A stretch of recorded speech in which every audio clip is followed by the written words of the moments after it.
ስንክሳር ግንቦት 4 ሊቀ ጳጳሳት አባ ዮሐንስ ዘእስክንድርያ። አንድ አምላክ በሚሆን በአብ በወልድ በመንፈስ ቅዱስ ስም ግንቦት 4 በዚህ ቀን ለአባቶች ሊቃነ ጳጳሳት 29ኛ የሆነ የእስክንድርያ ሊቀ ጳጳስ አባ ዮሐንስ አረፈ። እርሱም ከእስክንድርያ ሀገር ነው።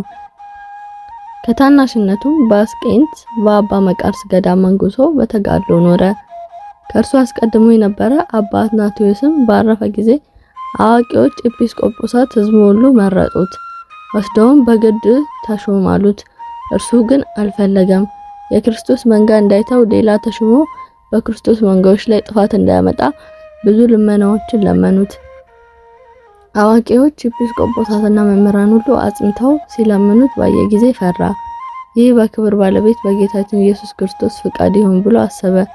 ከዚህ በኋላ ሊቀ ጵጵስና ሾሙትና በወንጌላዊ ቅዱስ ማርቆስ ወንበር ላይ ተቀመጠ። ስለ መንጋዎቹም ጥበቃ አሰበ።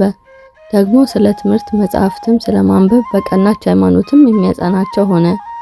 ምሁራን ካህናትም ኤጲስቆጶሳትን አድርጎ ሾማቸው። በዚህ ወራትም ስሙ ዘይኑን የሚባል እግዚአብሔርን የሚፈራ ደግ ንጉሥ ነበረ። ይህንንም ቅዱስ ስለረዳው ስልጣኑ በሀገሮች ላይ ተዳረሰ። የቀናች ሃይማኖትም በግብጽ ሀገሮች ላይ ተዘረጋች።